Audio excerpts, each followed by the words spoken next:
టర్కీకి Delhi high court పెద్ద షాకే ఇచ్చిందండి. తెలుసు కదా, టర్కీ అంటే అది సెల్బీ కంపెనీ ఉంది కదా, తెలుసు కదా. విమానాల్లో దగ్గర చాలా విమానాలు మెయింటెనెన్స్ అంతా చూస్తుంది. అప్పుడు మనకు పాకిస్తాన్కు మన రీసెంట్గా జరిగింది కదా గొడవ, యుద్ధంలో లైట్ యుద్ధం అని చెప్పండి, అదే యుద్ధమేం కాదు, స్మాల్ యుద్ధంలో టర్కీ వాళ్ళు వచ్చేసి పాకిస్తాన్ వాళ్ళకి హెల్ప్ చేశారని చెప్పేసి మన ఇండియన్ గవర్నమెంట్ ఏమి ఆ సెల్బీ కంపెనీ విమానాల్లో ఏవైతే మెయింటెనెన్స్ అవి చూస్తుంది కదా, ఆ కంపెనీ టర్కీకి సంబంధించింది, టర్కీ ప్రెసిడెంట్ ఎవరు ఎర్డోగన్ వాళ్ళకి సంబంధించింది, వాళ్ళ ఫ్యామిలీ మెంబర్స్ సంబంధించిందని చెప్పి దానికి కాంట్రాక్ట్ అనేది క్యాన్సిల్ చేశారు.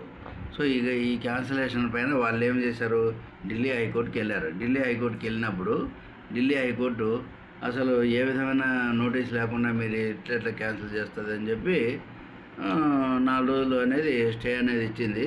తర్వాత గవర్నమెంట్ కౌంటర్ వేయమని చెప్పింది, ఎందుకు ఇట్లా చేసినారు ఏంటి అనేది. అయితే ఇప్పుడు వాళ్ళు కౌంటర్ వేసిన తర్వాత, గవర్నమెంట్ ఆఫ్ ఇండియా కౌంటర్ వేసిన తర్వాత ఢిల్లీ హైకోర్టు దాన్ని వాళ్ళ కేసు సెల్బీ వేసింది కదా కోర్టు, సెల్బీ వేసినటువంటి కేసును కోర్టు డిస్మిస్ చేసింది. అది కొన్ని అఫిషియల్స్ కొన్ని సెక్యూరిటీ నేషనల్ సెక్యూరిటీస్ కిందకి వచ్చినప్పుడు కొన్ని పనులు చేయరు అనమాట. ఎందుకంటే చెప్పి చేసామనుకోండి వాళ్ళు ఆట నుంచినే డ్యామేజ్ చేయడం మొదలు పెడతారు. దీంట్లో కూడా అదే నోటీస్ ఇష్యూ చేయలేదు అని చెప్పి వాళ్ళు కోర్టుకి వేశారు. ఏ కారణాలు నోటీస్ ఇష్యూ చేయలేదు అని చెప్పి వేస్తే అయితే కొద్ది రోజులేమో కంటిన్యూ చేసింది కోర్టు, తర్వాత క్యాన్సిల్ చేసింది.